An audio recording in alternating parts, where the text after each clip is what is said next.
la filmografía de Silvio y el aporte que ha hecho a la cultura habla por sí misma.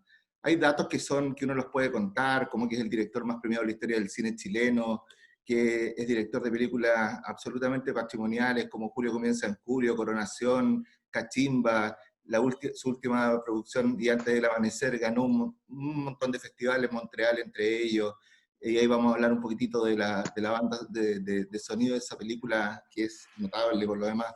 Pero ese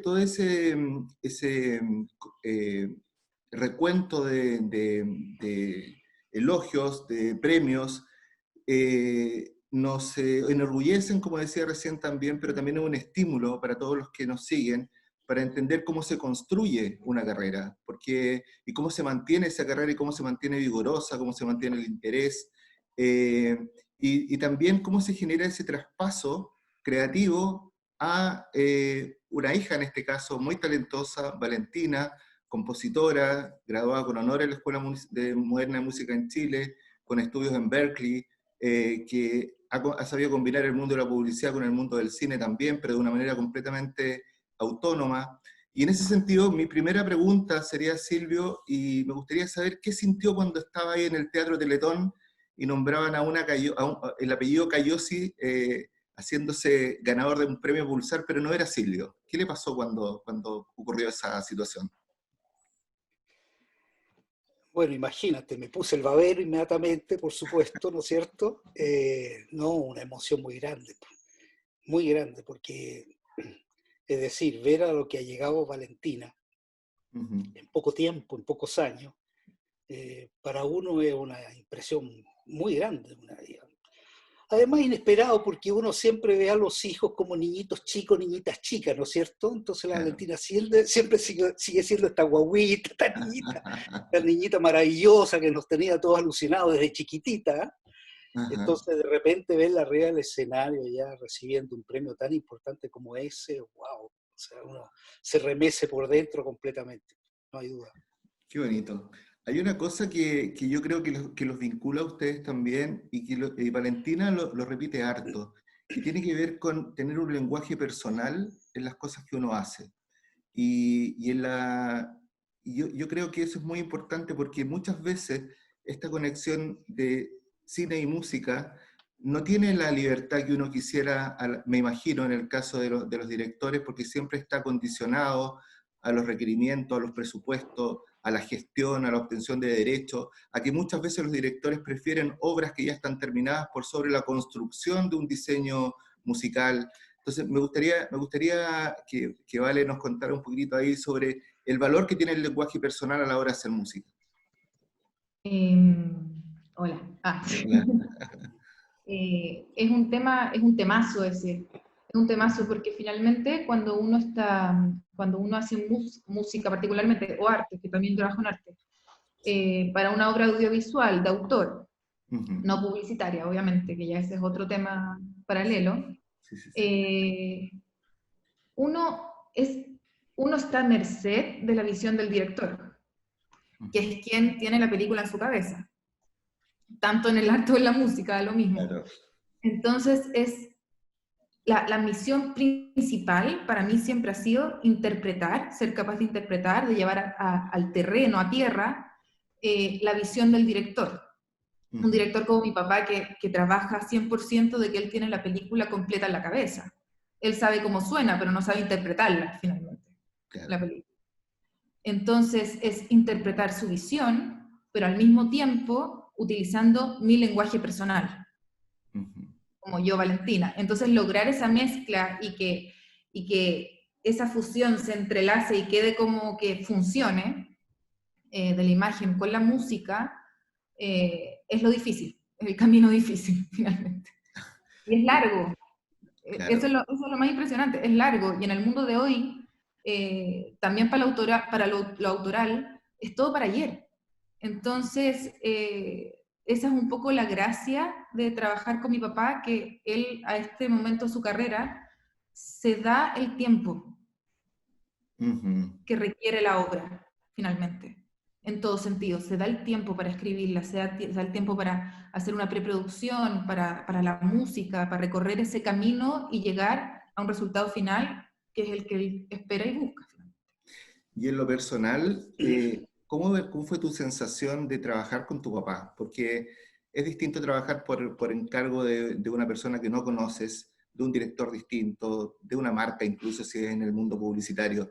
Pero el compromiso de trabajar con un director de la talla de tu papá también tiene que haber sido una sensación especialísima.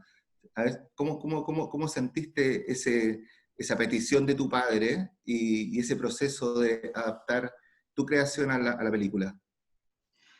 Con respecto a la película en Sí, particular, claro, te quería preguntar respecto a Antes del Amanecer, sí. Antes del Amanecer. y de pronto al amanecer. Y de pronto el Amanecer, sí.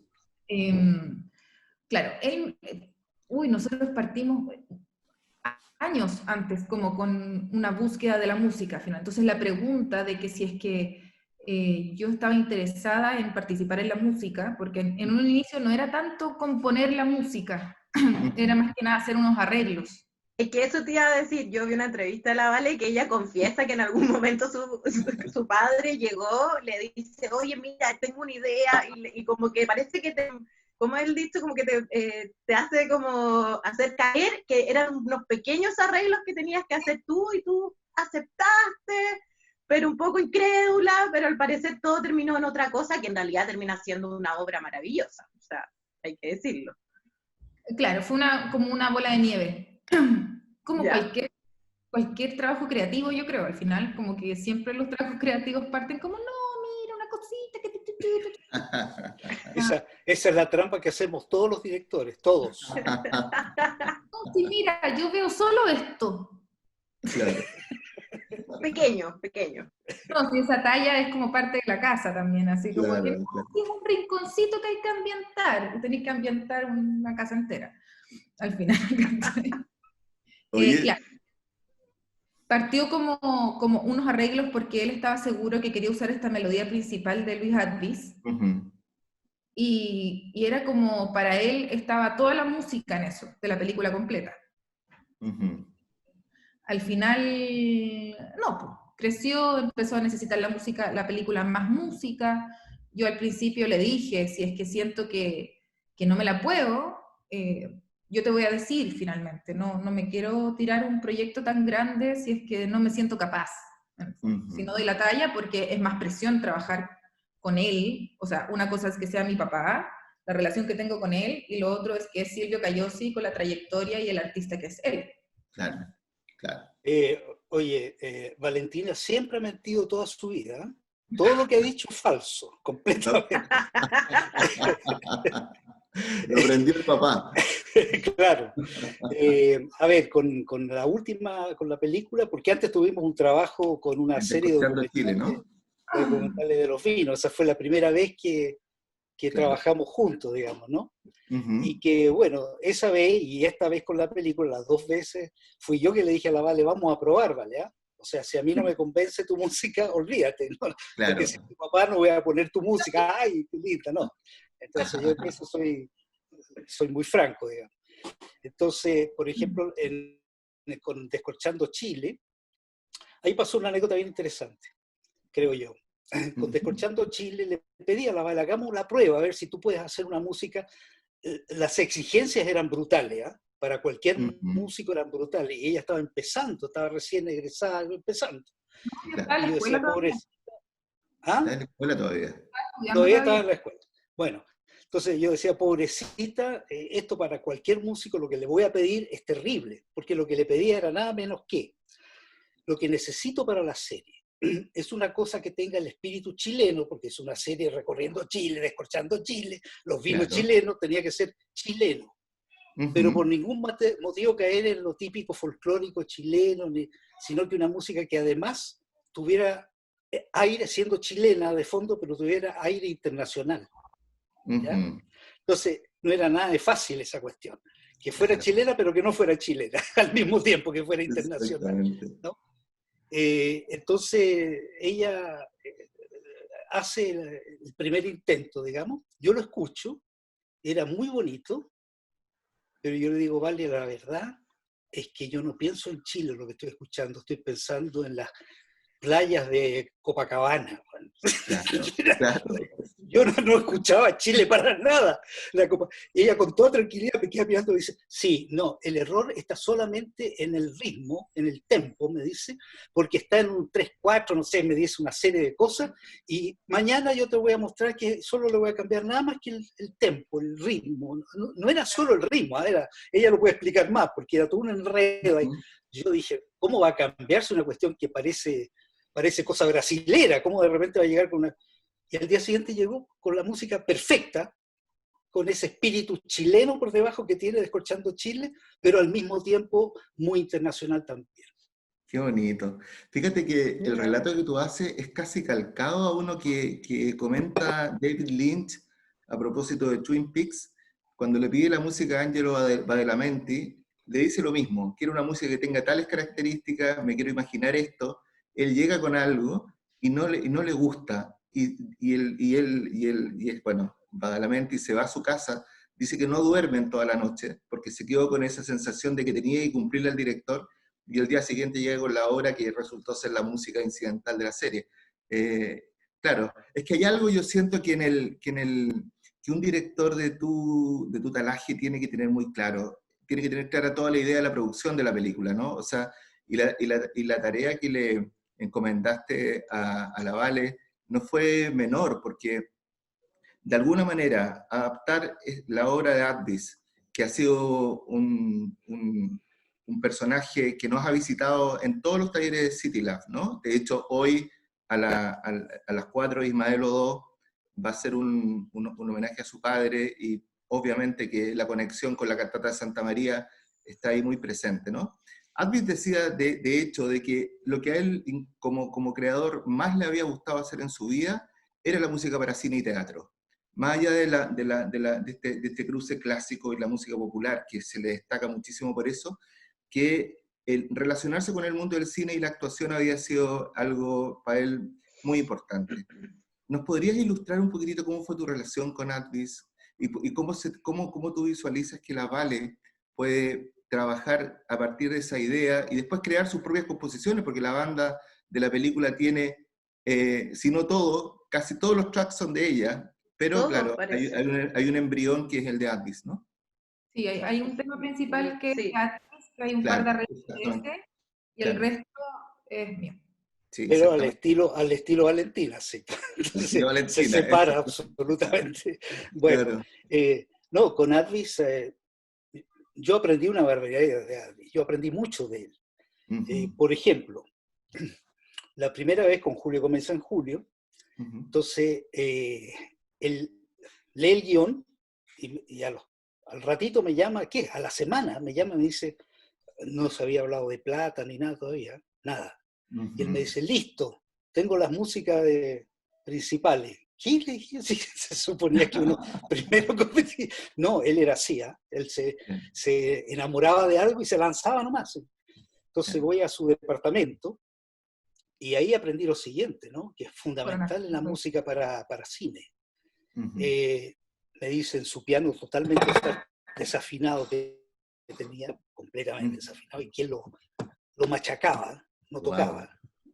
pero con una sensibilidad brutal. Claro. Entonces me dice, escucha la música de Andresito, el protagonista de Coronación, Sí. ese en el caso de Coronación, con Julio Claro. fue, bueno, Julito, pero Julito. pasó más o menos lo mismo. Entonces me toca la música del personaje. Uh-huh. Y yo me quedaba paralizado porque efectivamente ahí sentía completamente el personaje. Ahora escucha Estelita, igual. Entonces, esa cosa en relación a la música para cine es fundamental, fíjate. ¿Cuántas películas vemos en la televisión a cada rato que la música describe, por ejemplo, el paisaje o describe la tormenta? Que es una obviedad porque la tormenta ya la estamos viendo, ¿te fijas? Entonces, además, meterle una música tipo tormenta es como ridículo. Pero eso es lo típico. Uh-huh. La música, yo aprendí de Addis que de verdad tiene que describir los personajes primero. Eso es lo fundamental. ¿Qué es lo que pasa por dentro? Una joya de este ejemplo, por ejemplo, es Guasón. Claro. Guasón, una música excepcional también, pero ¿qué pasa con esa música? Está describiendo al personaje completamente. Acabo de leer que el actor y el director no sabían cómo hacer la escena del baño cuando él cambia en el baño, ¿no? Se pone a bailar en el baño y se produce ese cambio en este personaje terrible. No lo sabían cómo hacer. No sabían cómo hacer eso, cómo filmarlo, ninguno de los dos. Wow. Hasta que el actor se pone a escuchar toda la noche sin saber qué hacer, porque al día siguiente filmaban, el director le dijo, mañana filmamos lo que venga, digamos. Uh-huh. Y el actor se pone a escuchar la música, fíjate. Y al día siguiente llega y dice, lo tengo claro. Y el director lanza la cámara nomás, y es una escena maravillosa, una de las mejores de la película. Pero mira de dónde parte esa emoción y esa creación y esa capacidad de transmitir, partió la música. Ahí, ese ejemplo es brutal. Es brutal. Partió la música. Es brutal, sí. ¿Y por qué creen ustedes? Sí. Eso también habla de lo importante que es tener por lo menos algo de la música antes de filmar. Totalmente. Así es, así es. Eso no se hace. Totalmente. Y Oye, justo Juan, en esa línea, Perdona. ¿por qué creen ustedes? ¿Aló? Sí, ¿puedo interrumpir Sí, claro. Sí. Es que no puedo dejar pasar la oportunidad porque recuerdo que Valentina dijo en algún momento a propósito de esto mismo, que en la película cada personaje tiene su instrumento, si no me equivoco, ¿no? Tiene su... Sí, esa es una relación que yo hice para mí misma, para poder ordenar un poco la música. O sea, al final, la música está construida en torno a los personajes también. Y dentro de esa construcción, yo terminé dándole un instrumento a cada personaje. En su época, por ejemplo, Julio tiene 2 instrumentos porque tiene uno para joven y otro para viejo, y así. Porque para mí también definía algo como el timbre, también define algo de su psicología finalmente. ¿Y qué creen ustedes que justifica lo que yo creo un menoscabo a la música dentro de la creación audiovisual? Y acá les comento algo, yo fui director de una multinacional de música, entonces me tocaba otorgar derechos a campañas, a películas y qué sé yo. Y la situación era siempre la siguiente: necesito que me autoricen tal canción y quiero la licencia de no sé cuánto, ya, ¿y para cuándo la quieren? Para una semana más, para 4 días más, para 3 días más. Ok, ¿y cuál es el presupuesto? Tanto, que no llega a ser ni el 1% de la producción. Entonces, uno a partir de esas métricas decía, pero ¿en qué mundo vivimos? O sea, me parece alucinante que en los Pulsar haya un premio como el que tú recibiste, porque ya es un avance, ¿no? Pero uno ve de que no está insertada en el espíritu del creador, del cineasta o del realizador audiovisual, la idea de la música como la describió Silvio, que una música no solamente le da una estética a la película, sino que también resuelve situaciones tan importantes como el hilo conductor de una película, ¿no? ¿Por qué creen ustedes que la música está siendo tan menoscabada en Chile? No solamente a nivel de importancia para los creadores, sino que a nivel de difusión, que pareciera ser un problema peor. O sea, la difusión que tienen las películas en Chile es muy baja.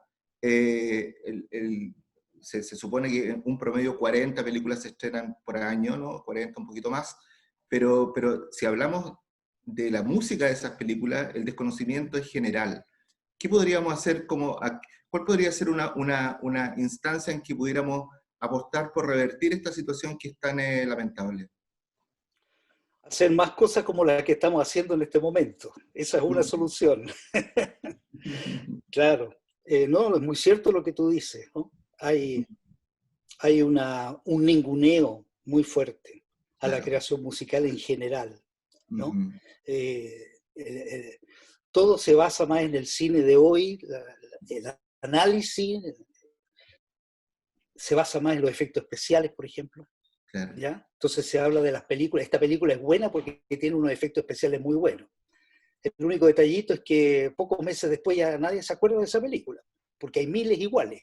Entonces, ¿no? Entonces como que se da vuelta la cosa, en vez de poner como valorización importante el guión, la música, ¿ya? Las actuaciones. Eso es lo más relevante en una película. Y la música la pongo ahí, por lo que estamos hablando. Entonces, muchas veces se invierte este tema. Entonces se habla de la actuación de alguien que está de moda, ¿ah? Y muchas veces esa actuación no es nada muy, muy buena, pero está de moda. Entonces se habla de eso, ¿ya? Entonces es cierto lo que dices tú. No se valora hoy día cada vez menos, y yo que vengo de muchos años atrás, antes, fíjate, no era tan así. Antes existían las modas, por supuesto, pero en el cine había una valorización muy fuerte en la creatividad. Yo aprendí mucho leyendo críticas de cine, fíjate. Yo era adolescente, apasionado por el cine. Me tragaba la revista Ecrán, claro. Y yo leía críticos chilenos y ahí iba aprendiendo, y después iba a ver la película y le encontraba razón en algunas cosas y no en otras, pero iba aprendiendo. Ahí leías, por ejemplo, no sé, a Hans Hermann, por ejemplo, era una persona valiosa. Claro, era un grupo muy grande de gente muy valiosa. María Romero, Hans Hermann, Marina Navasal. Bueno, había un grupo, Mariano Silva, ¿no? Un grupo grande de gente que amaba el cine. Uno sentía que ellos amaban el cine, ¿no? Y eso hace una gran diferencia realmente. Entonces uno como joven le dan ganas de hacer cine. Sí. Hoy día es como, se mira muchas veces el cine como una posibilidad de hacerse famoso y millonario antes de los 30 años, ¿no? Claro. Es una quimera absurda. Claro. Entonces, es cierto, el cine tiene eso, tiene que estar lleno de pasión, no solo para hacerlo, sino para aquel que lo ve. Y cuando hay pasión es una maravilla. Tú no te olvidas más de una película que esté llena de pasión, ¿no? En que tú te apasionaste, que tú sentiste cosas, no te olvidas nunca más para el resto de tu vida de esa película. Exactamente. Oye, perdón, Cristian, pero y vale, yo también cuando te leí todo, tú también para ti fue esa emoción, porque tú también tú vives también, o sea, trabajas en la industria también de publicitaria, de arte, de dirección de arte y todo, y uno sabe un poco lo que dice Cristian, que a última hora la música, o hazme una copia parecida porque no quiero pagar derechos, por ejemplo. Claro, ¿qué te pasa? Claro, ¿qué te pasa a ti también cuando tú ves que en realidad la música es también tan importante y que tu padre en ese sentido te dio la oportunidad de trabajar y que pudieran complementarse también? Claro, agarrándome un poco lo que decía mi papá, pasa eso, un tema de que no se habla de las músicas, porque lo que nos define lo que consumimos, nos fijamos como espectadores. Entonces, hoy en día los críticos de cine no hablan nunca de una música de cine. En su crítica hablan del actor de moda. La gente en general, muy poca sabe lo que es un compositor. Claro. Así de heavy también lo pongo. O sea, tú que estudiaste composición, ¿qué es eso? ¿Cachai? No saben lo que es eso. O sea, también tiene que ver con un tema de que la gente no se plantea de que hay una persona detrás que inventó esa música. Pasa, me ha pasado, así como que, sí, chuta, te creo. ¿Verdad? Cacha. Ese es un tema. Y el otro tema es también que el modo de trabajar ahora en el audiovisual, que eso pasa tanto, obviamente en publicidad siempre, pero también pasa en el cine, es que se trabaja a modo de referencia. Claro. Llegan a montan la película o el comercial o lo que sea, con una música que es la que quieren tener, que no la pueden tener, tienen montado todo listo y te entregan ya, quiero algo igual a esto, pero que no sea esto. Entonces ahí el espacio del lenguaje personal, de algo nuevo, de algo que puede tener una chispa de que nadie se imaginó, que el compositor solamente se imaginó, se fue a la espalda. ¿Cachai? Y de pronto el cine también está, y lo más fuerte es que en cine también yo he visto y escuchado que también están trabajando así. ¿Cachai? Entonces esos espacios de creatividad más libres se están perdiendo. Pero, perdón, Cristian, pero agarrándome eso, porque yo también trabajé mucho en publicidad y todo, soy publicista, entonces también entiendo lo que decís tú, cuando llega eso y dice, oye, hazme a esto, pero que no se parezca, o que no tenga los mismos acordes para no pagar derechos, y uno de repente ve estos bancos, yo entiendo sobre la democratización de las cosas, pero uno ve estos como bancos, ¿cachai?, de música libres, ¿cachai?, de derecho, y que todo termina siendo todo igual, el mismo tonito. ¿Y qué pasa con eso? Porque eso también es lo que decís tú, empieza a perder valor la cadena de cada integrante que trabaja en lo que ustedes hacen. O sea, se pierde completamente el valor. Entonces, ¿cómo uno puede reivindicar? Silvio decía que él trataba, o sea, cuando él estaba leyendo y amaba, y la pasión del cine, siento que no sé si se ve reflejada hoy día en el 2020 en la mayoría de las obras que vemos. Como esa pasión de poder, y el valor de la cadena, de decir, el compositor es tan importante también como el director, por ejemplo, y esa fusión que puedan tener. Mira, te voy a... Perdona. Sí. Perdona.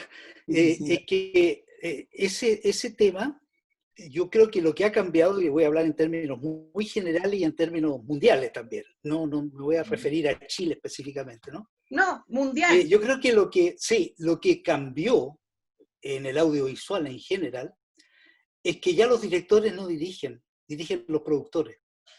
Claro. Eso es lo que cambió, de verdad. Partamos con Hollywood.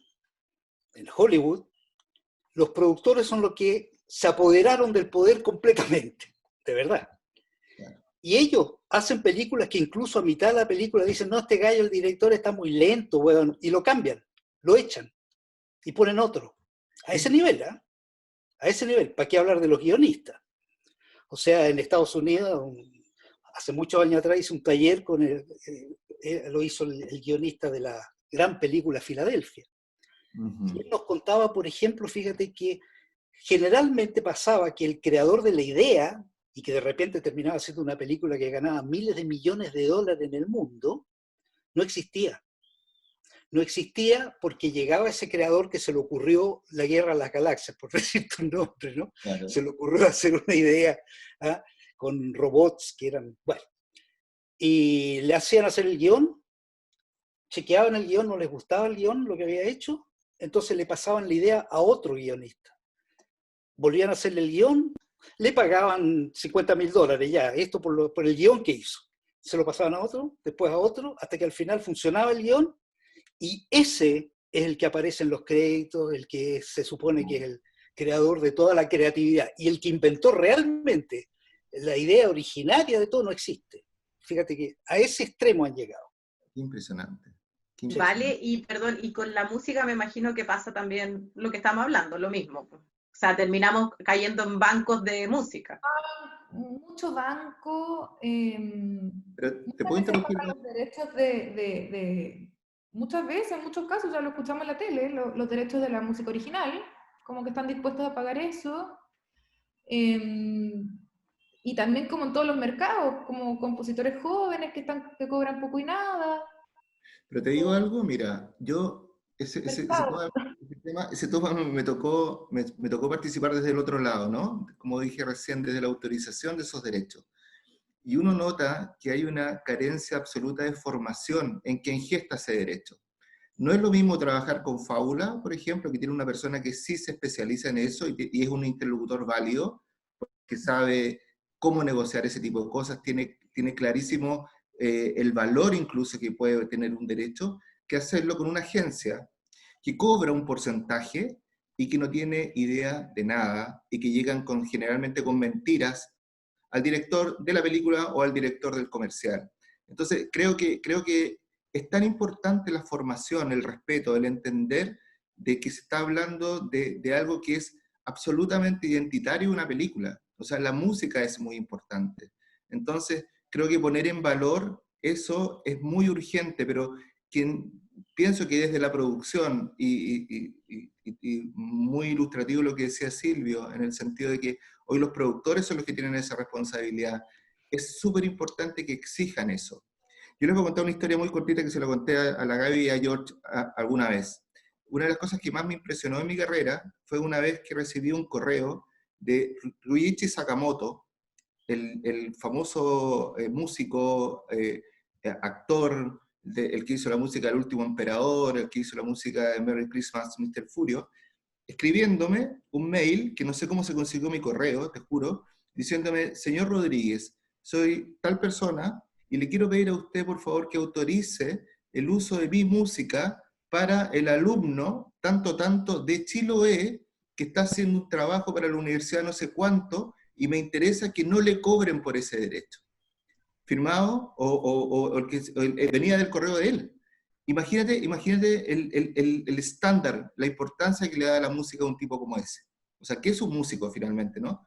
Eso en Chile creería que es inimaginable, o sea, hoy. Por eso es que siento que estas conversaciones que también nos deben llevar también a detectar el estado de urgencia en el que estamos. O sea, así como es muy positivo de que los Pulsar se preocupen de tener una categoría, creo que es relevante también que pongamos el acento en que las cosas tienen que cambiar, porque si es que no, vamos a, como decía la Gaby recién, a acudir a los bancos de música, vamos a hacer todo igual, y lo que ocurre en otras disciplinas donde todo es homogéneo y todo es lo mismo, va a empezar a pasar en el cine, y entonces al final vamos a perder identidad y eso es terrible. Entonces, bueno, para mí es un tema muy importante, por eso es que lo planteaba y creo que es muy urgente de revisarlo. Lo sabemos. Oye, pero yo me quiero ir hablando de música y voy a tomarme un poco lo de la Valentina. Me voy a ir un poco cuando esto parte. La Valentina dice en una entrevista que estudia música porque se dio cuenta que era lo que menos sabía porque se crió como en un mundo de las artes plásticas, ¿cierto? Como el arte. Y tu desafío fue que como esa dualidad cuando saliste de cuarto medio de decir, ¿qué estudio? ¿Estudio arte o estudio música? Y también voy a poner en el contexto de que Silvio viene de una familia, voy a irme como a sus raíces, bueno, una familia de migrante, italiana y todo, y que en realidad tus padres, por lo que yo leí, tu padre no pudo estudiar, o no es que no pudo estudiar, no termina medicina o algo pasa ahí porque tiene que salirse, tienen otra dinámica, tienen una fábrica, son emprendedores al final como todos los inmigrantes en el barrio Franklin, y tú cuando pequeño, chico, te juntas o te encuentras con una cámara de 8 milímetros y empiezas también a conocer el mundo del cine. ¿Cómo es esa vinculación que tienen ustedes? Porque con el arte, voy a primero partir con la Vale, ¿cómo ves a tu padre con el arte? ¿Cómo vives el arte en tu infancia? Y después quiero saber también cómo Silvio vivió su arte en la infancia y esta fusión que tienen y que hace una dupla increíble que ustedes como padre e hija. Va a hablar la Vale primero, ¿no es cierto? No sé, ¿quién quiera primero? Finalmente, yo mi normalidad en mi infancia era el arte. No era como de que, uy, el arte. Porque para la gente que no vive en una familia de artistas, es como, uy, qué entrete, qué raro, qué, ¿cachai? Para mí era mi realidad, o sea, yo después del colegio me iba a la productora y estaba, no sé, pues llegaba y había una escenografía gigante de un sombrero gigante para el comercial de no sé qué multitienda, ¿cachai? Esa era mi realidad de día a día, mi mamá siendo directora de arte, seca, sequísima, con el glamour, no glamour que tiene ser directora de arte, que yo lo vivo hoy en día a día, ¿cachai? Como ahí mete, tiñendo las cortinas con té. Entonces, yo después del colegio me iba al set a ayudar a mi mamá a teñir cortinas con bolsitas de té, ¿cachai? Y veía a mi papá siempre como corriendo para todos lados, aquí, allá, un director que hoy en día no existe mucho ese tipo de director, o por lo menos yo solamente lo he visto en él. Claro. Y yo, no teniendo formación formal de audiovisual, mi formación de audiovisual es la de ellos. Entonces yo cuando empecé en el audiovisual sin trabajar directamente con él, me encontré con un mundo súper distinto, ¿cachai? Como con un poco otra estructura. Mi mamá hacía la producción general, era jefe de producción y dirección de arte. Entonces estaba en todas. Mi papá, director, pero metido en todas, o sea, veía hasta el último detalle, con un nivel de energía que impresionante. Aparte que en ese tiempo trabajaba, cuando yo estaba en el colegio, todavía trabajaban en publicidad y era una cuestión non-stop. O sea, claro, me iba mucho después del colegio a la oficina porque si no, no los veía. Tenía que ver con eso. ¿Cachai? Mi mamá me hacía que me fueran a buscar porque si no, no los veía nomás. Llegaban después de que yo me dormía. Claro, claro. Entonces, tiene que ver con que mi realidad fue esa. Era raro si es que uno decidía hacer otra cosa, que fue el caso, el caso de la Andrea, por ejemplo. La Andrea también creció en este mundo del arte, mi hermana que está ahí conectada. Y es científico, ¿cachai? Es científica, y es la única, o sea, no es la única, la Andrea, la Kate también. Pero viene de familia. Claro. También igual, pero era la anomalía, ¿cachai? O sea, si yo decía, oye, papito, quiero ser ingeniero comercial, me iban a mirar como de, ¿qué está pasando?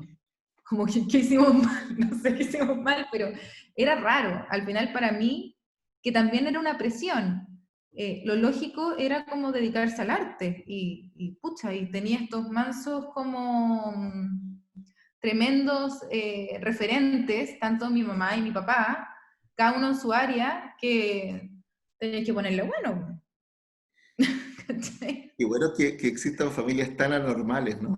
Qué bueno. Y para mí era la normalidad. Y de hecho era un chiste siempre, como que, no, la familia de ella son artistas. Y como que Y comemos, Silvio, dormimos. Pero ahora, es divertida la sensación que tiene Vale, ¿ah? Porque Claro. resulta que si miramos a todos mis hijos o hijas, la única artista es ella. Todo el resto Sí, son lo otras tuyo sí, cosas. es verdad. Entonces, ese ogro que ella acaba de escribir, de que obligaba y latigaba a las hijas y a los hijos para que fueran artistas, no dijo eso. ¿no dijo eso? Yo entendí. Pues, ella se sintió presionada, lo dijo, presionada. Uno se siente presionada con los padres, yo creo que en cualquier situación. Lo que pasa es que lo que dice Cristian es verdad. Y lo que dice la Vale, termina siendo como una familia extraña en el contexto que ustedes vivían, porque todos los papás eran quizás que trabajaban en oficina, y este papá creaba, y esta mamá creaba, y estaban todo el día en un set que vivían, me imagino, me imagino porque también soy publicista, en un set como en un mundo como irreal, que al final vivían. Como... Miren, este asunto de la pasión por el arte, por la creatividad, qué sé yo creo que uno nace con eso, de verdad. Y por eso la Valentina nació con eso, sin lugar a dudas, de chiquitita, bueno, y de adolescente cantaba maravillosamente. Siempre ella era artista, no había duda alguna, ¿te fijas? No así con otros hijos míos. Y en mi caso, no lo pueden negar, eran científicos, otros médicos, otros, bueno. En mi caso... Sí, pero ¿cuánto para ti, aparte de lo genético, cuánto para ti ha sido importante lo contextual? Porque yo miraba, revisando un poco tu biografía, que en el 67 te estabas graduando en Columbia, pero el 67 es el año del Sgt. Peppers en el mundo, el año de las últimas composiciones de Violeta Parra, es el año del advenimiento, o el siglo de preadvenimiento de la Unidad Popular. ¿Cómo ese contexto creativo de la Revolución de Mayo, ¿no? ¿Cómo ese contexto donde las ideas fluían, donde estábamos generando una nueva forma de pensamiento, influye en ti y es un motor en tu puesta creativa, ¿no? ¿Cómo influyó ese contexto para ti? Oye, sin duda alguna, o sea, todo el mundo de los años, de la década de los 60, una capacidad creativa brutal. Y en el cine, la mejor década del cine, ¿no? 60, inicio de los 70, lejos. Nunca ha sido imitada ese alto nivel de creatividad, nunca. Y a mí tuve la gran suerte, como dices tú, de vivir eso. Claro. Y no me cabe duda alguna que eso para mí fue realmente vivir un sueño idílico, una maravilla. Era creatividad en todo, no solo en el cine, pero todos éramos rodeados de creatividad en Estados Unidos y en Chile también. Entonces, claro, eso para mí fue maravilloso, fue una escuela extraordinaria, un empuje. Uno siente vitalidad, ¿no? Uno no siente esa cuestión de que, oye, ¿qué hacemos ahora? Esa cuestión plana que suele haber hoy día, ¿no? ¿Qué podría ser? ¿No? Y ese pensamiento de hoy día, ¿qué puedo hacer para ganarme el sustento, para ganar algo de plata? ¿No? En esos años la gente le daba lo mismo, no pensaban si se iban a morir de hambre o no. Pero son momentos distintos, pero ese momento es sin lugar a dudas maravilloso. O sea, la cantidad de películas que yo hice en la dirección de fotografía, varias, 3 por lo menos, es que no gané nada, cero. Trabajé gratis, director de fotografía, porque en el presupuesto no había presupuesto. Y todo el En mundo estaba... Palomita Blanca, ¿cierto? Tú fuiste director de Ejemplo, fotografía. ahí pagaron, pero no era tampoco mucho. Pero es una Pero película bueno, que hay dio varias años después, La Luz. O sea, hiciste una película, Palomita Blanca, del 73 y termina sí, siendo claro. exhibida recién en 1992. O sea, Sí, claro. trabajaste como director de fotografía, lo que decís tú, no midiendo las consecuencias si te iban a pagar más o menos lo que iba a pasar, era porque tú leíste un guión y me imagino que te apasionaste y dijiste, aquí voy. No, había una necesidad apasionada de hacer cine, a como diera lugar. ¿no? Entonces, por ejemplo, una película de Elvio Soto, Caliche Sangriento, Claro. que es una casi superproducción porque está filmada en colores, 35 milímetros, en el desierto, con ejército chileno. Claro, pocos personajes, pero igual, había vestuario, había de todo, en pleno desierto, un trabajo horrible. ¿Sabes cuántos éramos los técnicos, llamémoslo, incluyendo al director, para hacer esa tremenda película? 5. 5. Wow.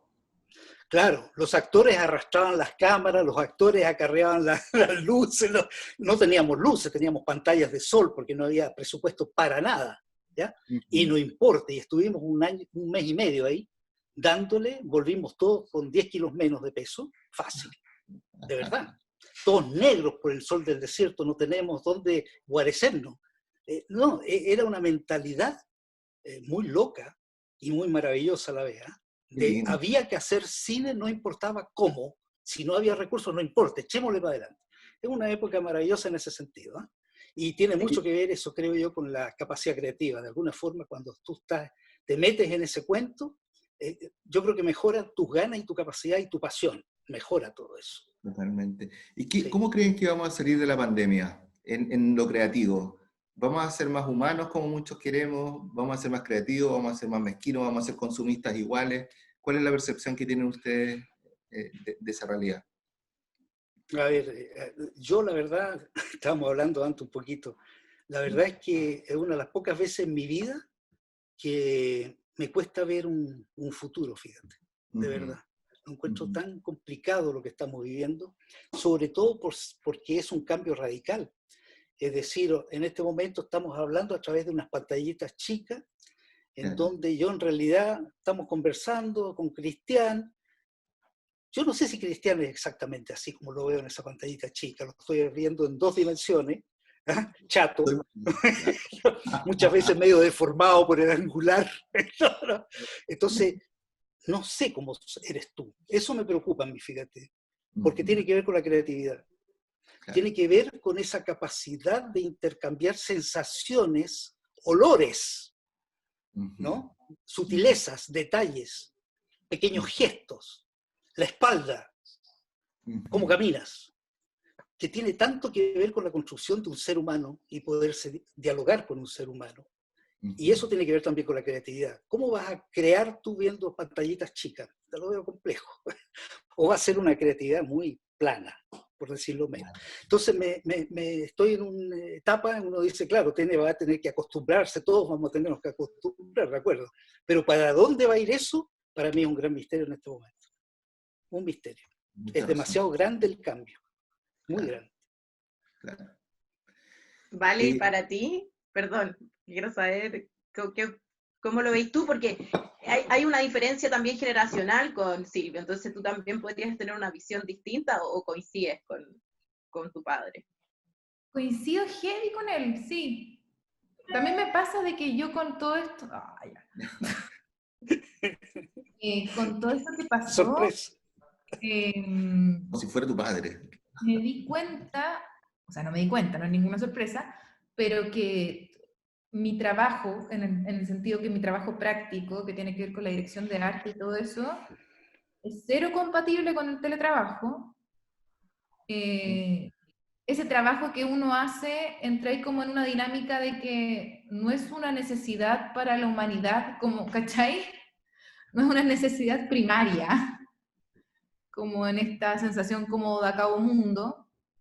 Si bien el arte es súper necesario para lo humano interior, pero como de que si estamos hablando de que hay que pasar una cuarentena y no hay que salir, pucha, claro, si no es necesario, no hay que salir, pucha, claro, no es que me estoy muriendo de hambre, ¿me entendí? Como que no es que mi trabajo es necesario porque si no la gente se muere de Claro. hambre. ¿Cachai? Ujú. Entonces hay una cosa bien frustrante en ese sentido, como que es muy poco compatible con esta situación de teletrabajo, entonces hay como una desesperación en mí de como que, chuta, ¿qué voy a hacer? Si es que esto es como, pasa a ser una dinámica y una proyección muy larga. Sí, reinventarse, pero es como, uy, que me da pena pensar en que como abandonar todo lo construido y lo presencial y lo como craft, ¿cachai? Lo mismo con la música, o sea, si bien la música es compatible con el teletrabajo y hoy en día todos podemos grabar desde nuestra casa y puedes grabar una orquesta sinfónica desde tu casa cada uno, qué pena perder el tocar juntos, po. Ujú. Y Muy eso lo encuentro impresionante. otro. Y se pierde lo Oye, que dice mi papá, la humanidad, los pequeños gestos, todo lo fíjate pequeño que que, hace las personas y creativo. fíjate que con lo que respecto a lo que acaba de decir la Valentina, tocar todo junto, le voy a contar una pequeña anécdota. Claro. Luis Advis, yo le pido a Luis Advis que antes de filmar me desarrolle a nivel de borrador, por último, la melodía principal, que es lo que comentamos antes. Hay que tener la melodía principal antes de Claro. filmar. Y él dice, sí, encantado, llegué. Y me manda una cuestión brutal, fantástica. Y la hace con un músico, se lanza y en vez de hacerla así con poquitos músicos, no, la hace con muchos músicos, pero en aquellos años tenía que ser con una pista nomás, no había más que una pista de grabación, nada más que Claro. una. Entonces los músicos tenían que estar ahí juntos todos, ¿ya? 20 músicos todos juntos ahí tocando y él dirigiendo. Era preciosa la melodía. Y él me dice, sí, pero cuando ya termines de filmar, ya habrá llegado a Chile la primera máquina de multipista, 12 pistas. Yo sé que hoy día son cientos de pistas. Claro. Era la gran revolución tecnológica, ¿te das cuenta? Una máquina con 12 pistas. Y Lucho Advis me dice, ahí vas a ver lo que va a mejorar esto. Él lo miraba así como pobre, como antiguo, ¿no? La forma de grabarlo, ¿no? Esto tecnológicamente no es bueno. Ya, pues estupendo. Llegó el momento en que hizo la grabación de multipista con 12 pistas, ¿ya, no? En que tú sabes que los músicos llegan, dos músicos, un músico graba su parte, se va, después llega otro, solo graba, escuchando a los demás y se va, ¿no es cierto? Claro. Terminado eso, yo escucho las dos y era mucho mejor la primera. Era más emotiva. A lo mejor tecnológicamente era mejor la segunda, Claro. pero como composición emotiva, con sentimiento, la primera, lejos. Entonces yo le digo a Lucho, le digo, mira, por favor, escucha, pero a mí me parece que es mucho mejor la primera, por el sentimiento que tienen los intérpretes, quienes están tocando. Claro. Y él me dice, sí, tienes razón, me dice, claro, cambia mucho cuando están todos juntos, porque se están intercambiando y se están mirando y se están motivando unos con otros, versus alguien que está separado, aislado, escuchando una cuestión y tocando 1, 2, 3, ¡pum! Claro. Oye, la diferencia era brutal. Y por supuesto, la música que quedó en la película es la primera. Tío, Silvio, ¿cómo se hace para pedirle a la Vale, por ejemplo, que cuando tiene que hacer una música, tú le digas, por ejemplo, métete en la psicología de los personajes? No te metas tanto en los paisajes, sino que en la psicología. ¿Cómo se logra transmitir una idea como esa, que parece compleja, para que lo entienda la Vale y la transforme en una obra? ¿Cómo se hace ese proceso? Ella lo entendió al tiro, ¿eh? No se demoró nada. Esa es como la base, eso Me explicó con es muy, manzana. muy rápido. Ella, Claro. ¿ah? Claro, manzanita, claro. Lo entendió inmediatamente. Entonces ella, de partida, estaba pensando en los personajes cada vez que componía algo, sin duda alguna, Qué ¿no? bueno. Porque eso es lo primero que yo pido, Sí. es lo primero. Que lo aprendí de Lucho Advis. Yo antes de Lucho Advis no había pensado en eso. Claro, Lo aprendí de él y no me cupo duda que es fantástico. totalmente. Es una fórmula extraordinaria para hacer música para cine, ¿ya? Y la Vale interpreta, bueno, ella además, cuando ya iba teniendo el guión, lo iba desarrollando el guión, yo suelo leerlo, el guión, frente a otras personas, o entregárselo a la gente que está conmigo. Entonces la Vale también iba sabiendo mientras el guión se desarrollaba y más de alguna vez hasta opinaba. Por lo tanto, ella estaba metida en esta historia y en estos personajes desde su gestación, lo cual es también lo ideal. ¿Eh? Lo ideal es que todo el mundo esté metido en la gestación de estos personajes y de esta... Entonces la historia importa menos, te das cuenta, da lo mismo la historia. Puede pasar cualquier cosa. Lo que importa son los personajes. Qué bonito. Qué bonito. Ha pasado una hora rapidísimo. No es muy usual que todo fluya de una manera en que no hay espacio para las preguntas, pero tenemos que hacerlo porque la gente quiere preguntar cosas y quiero partir con una pregunta que hace un amigo de la casa, Cristian Rosenthal, padre de Denise, que me hace una pregunta que en realidad parece cotidiana, pero es importantísima. Desde tu punto de vista, ¿cuánto de emotividad, cuánto de interés pierde una película cuando está doblada la voz del actor? El rol de los doblajes, cuando está doblada la voz. Exactamente. En general, porque hay excepciones, tú sabes que hay casos en que los doblajes fueron mejores que los actores originales. Y yo lo he visto. ¿Eh? El actor que dobló era mejor que el original. Y donde más se nota eso es en la voz. De repente el actor original tiene buena pinta, todo lo que hace físicamente súper bien. Y la voz, uno siente la debilidad emotiva, la debilidad interna del personaje en la voz. Entonces hay veces que sucede lo contrario. Generalmente la voz doblada es inferior, sin lugar a dudas, es inferior, por muchas razones. El que está doblando está tratando de seguir los labios, ¿no es cierto?, imitando algo, entonces no está en la motivación que estuvo el actor que hizo la película. Entonces, al hacer la escena está completamente motivado y se está olvidando del mundo que lo rodea, cuando es un actor en serio. Y se mete en el personaje y su personaje está dentro y lo que sale para afuera es real, ¿no? Es real. El que está doblando no, pues tiene que estar imitando las sensaciones, las emociones que están ahí en la pantalla y más encima siguiendo una técnica de seguir los labios y todo eso. Entonces, por eso, generalmente, en el 99% de los casos, los doblajes no son tan buenos como el original. Pero hay una vez excepciones que es al revés. Ahí hay un tema súper interesante que yo me enteré no hace mucho, no es que lo sabía de siempre, de que hay veces, el doblaje se usa en el fondo para cambiar de idioma, generalmente, es como lo usual. Pero hay muchas veces que lo doblan al actor original por otro actor, y lo hizo Callecito acá. ¿En qué hiciste? En La Luna. Sí. ¿O no? Y en julio comenzó en julio también. También. Al actor entero. Sí, claro. En español, en el fondo. Le cambió la voz. Claro, no eran... Muy heavy. No eran actores. El gordo de La Luna en el espejo, por ejemplo, no era actor. Y en esos años no encontré al actor que tuviera las características que yo buscaba en ese personaje. Así que me lancé con una persona que no era actor. Por supuesto, la voz era terrible, desafinado, sin intenciones, sin matices. Y ahí entonces usé un gran actor, Roberto Poblete. Dobló la voz. Sí, gran actor.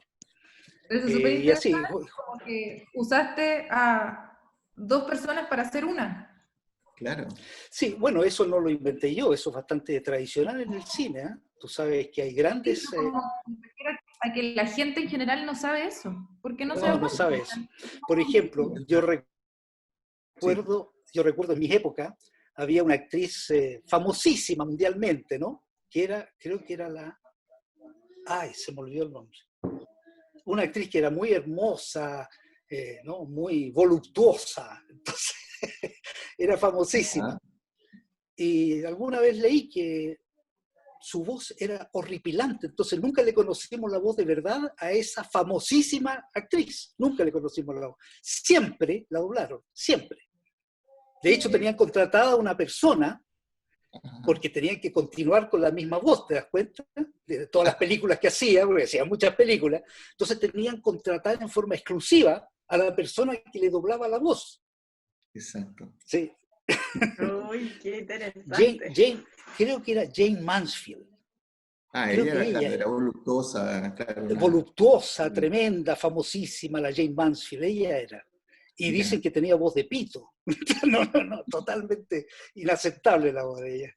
Decían lo mismo de Rock Hudson, ¿no? Que era que también su voz no era acorde al personaje.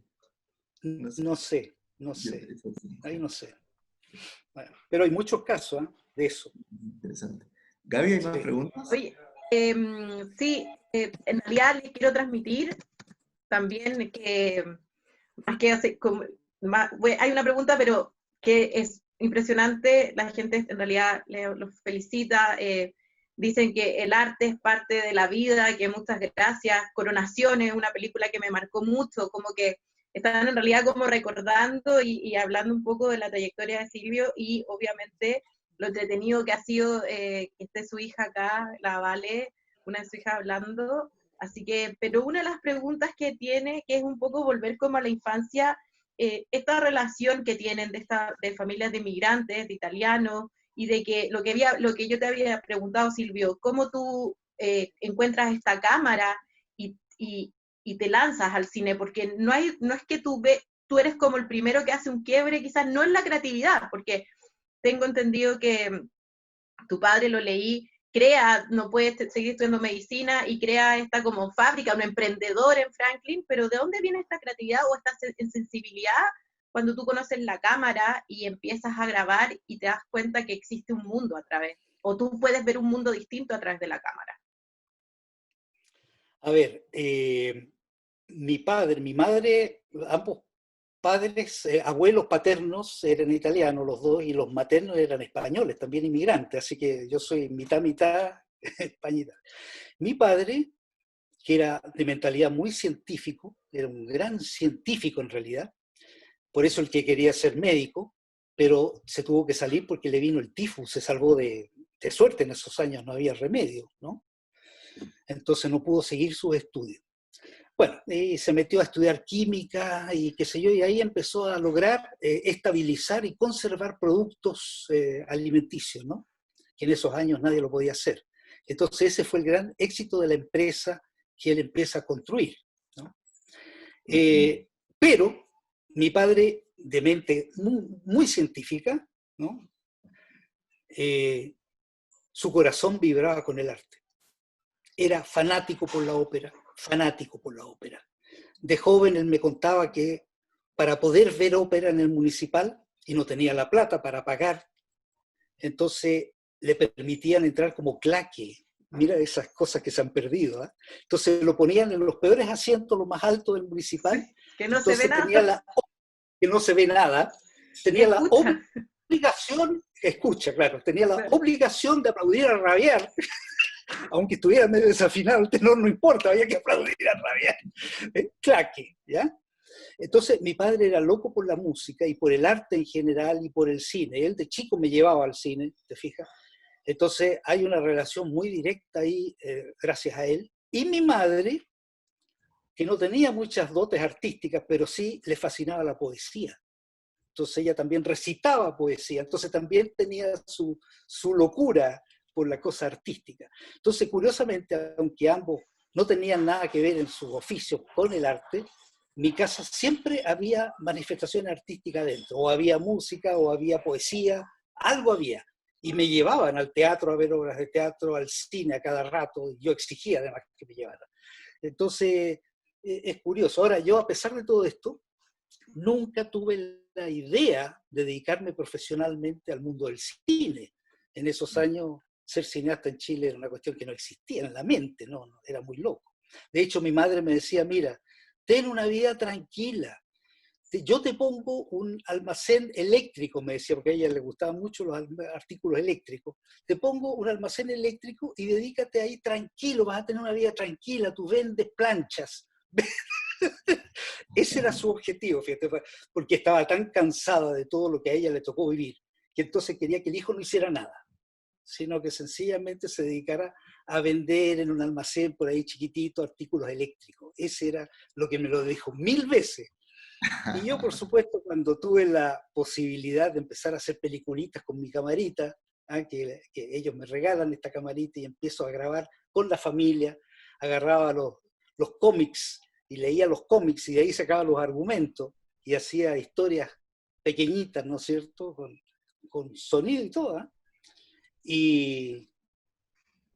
Pero era un hobby para mí. O sea, nunca iba a ser una profesión, nunca pensé que iba a ser una profesión. Y de hecho trabajé en la industria de mis padres como un año y medio más o menos. No me gustaba nada. No me gustaba nada. Y después se produjo una historia milagrosa que me hizo, digamos, para otra serie de preguntas, esa historia maravillosa, porque es más larga de contar. Pero fue inesperado, te fijas, es una pasión que uno tiene, y que yo no estaba pensando voy a ser director, voy a hacer esto, no. A mí me gozaba con tomar fotos, gozaba con hacer pequeñas películas, y nunca pensando en, pucha, voy a hacer esto, voy a hacerme famoso en el mundo entero, no, jamás, nunca. Y esto salió mágica, la posibilidad de ir a estudiar a Estados Unidos cine, ¿no es cierto?, y televisión. Fue algo mágico y para mí fascinante. Entonces en mi vida he tenido mucha suerte, como que las cosas, los astros se alinearon para que yo terminara en este oficio loco. Qué bonito. La última pregunta que te hago, Silvio, que no puedo dejar de hacerla, es ¿cómo se va a reeditar esta colaboración padre-hijo? ¿Cuál es el nuevo proyecto? Eso mismo voy a preguntar. Sí, viene un proyecto junto con la Vale, ¿qué es lo que pasa? ¿Cómo va? Sigue? ¿Que lo han pensado? Todavía está en estudio eso. No queremos obligar a que trabajes con la Vale, ¿eh? Sino que queremos simplemente... No, lo que pasa es que las personas dicen que en realidad lo que ustedes crearon entre ustedes dos independiente, porque el talento no solamente, sino que esa fusión y esa conexión, como dices tú, que en este caso es de padre e hija, sí tiene una proyección de seguir trabajando juntos. Nos preguntan. No, nosotros dejamos, yo por lo menos, y parece que la Valentina también, yo dejo que las cosas pasen, que fluyan. Tú sabes que yo siempre he sentido que ponerse metas es un error. Porque no cumples la meta y vas a ser un frustrado toda tu vida. Entonces, nunca me he puesto meta. Si ustedes creen que yo me he puesto metas para ganarme premios, olvídense. Nunca. Para mí los premios siempre han sido sorpresas, regalos, cosas del cielo, caídas, sorpresas siempre. Porque, no sé si mi padre me metió esto en la cabeza, yo creo que sí. Yo creo que él me lo metió en la cabeza de chico. Que no hay que ponerse meta. Hay que fluir y hacer lo que uno le gusta hacer. Por lo cual uno tenga pasión, por lo que sea. Por eso cuando yo les dije a los dos, en esa época en que estudiar cine era cosa de locos, quiero ir a Estados Unidos a estudiar cine, mi padre fue el primero que dijo, maravilloso, lo que tú quieras y lo que tú ames, eso es lo que tú tienes que estudiar. Entonces, tuve mucha suerte, porque fíjate que tuve unos padres que para esos años eran súper futuristas. ¿No? Open mind, no así, completamente. Completamente, ¿no? En esos años los padres exigían que los hijos fueran médicos, fueran arquitectos, pero era terrible, terrible. Claro. Abogados, claro. Abogados, claro, ¿te fijas? No, eso era horroroso. Y yo tuve esa gran suerte, ¿te fijas? Vale, pero nos tenemos que despedir porque ya tenemos nuestro nuevo taller, ya entró, Claudio y Daniel está adentro. Pero Vale, tú te sentís, voy a hacer solamente esta última pregunta que está acá, ¿y tú te sientes con esa libertad que dice Silvio? ¿De lo que dice él de fluir? Sí, 100%. Yo también soy así. Obvio que uno se va armando proyectos y en búsqueda igual de alguna estabilidad de algún momento, de alguna manera. Bueno, ahora con lo que está pasando ya nada se sabe. Pero con respecto a los proyectos creativos de corazón, sí, que fluyan. Que fluyan. Y así uno tiene 8000 pruebas y errores. O sea, como, uy, sí, hagamos esto, y empezáis, te subí, y no, te estancaste, te bajaste, te subiste a otro. Y bueno, también yo creo que eso es algo en lo cual yo he visto durante mi vida con mi papá al final. Hay hartos proyectos que igual él ha empezado, y de hecho, guiones que tenéis listos, y que no prosperaron, y están ahí, no se sabe, algo pasará, o quizás nada, pero porque empezó a fluir otra cosa. Bueno, y ahí tiene 8000 historias con respecto a eso. No, sí podríamos estar toda la mañana. Me imagino. Nosotros sí nos habíamos puesto una meta, Silvio. La meta era partir la mañana con un taller cuyo contenido ojalá nos diera el oxígeno suficiente para que en el día nos fuéramos traspasando y retroalimentando. Y la verdad que en la práctica hemos hablado 1 hora 17, que han sido como nada. Ha sido un taller precioso, bello, humano, sincero, enriquecedor. Les damos las gracias muchísimo por regalarnos este tiempo. Y si es que en algún momento reciben una llamada nuestra para invitarlos nuevamente, ojalá eso se pueda dar. Muchísimas gracias. Estamos muy agradecidos, la verdad. Gracias a Súper. ustedes, ¿ah? Súper agradecido. ¿Verdad, Vale? Pasamos muy bien. Bueno. Gracias. No sé si se quieren despedir, padre, hijo, ahí. Bueno, se van a ver Sí. después, pero... Diga, ¡Iji! Besito.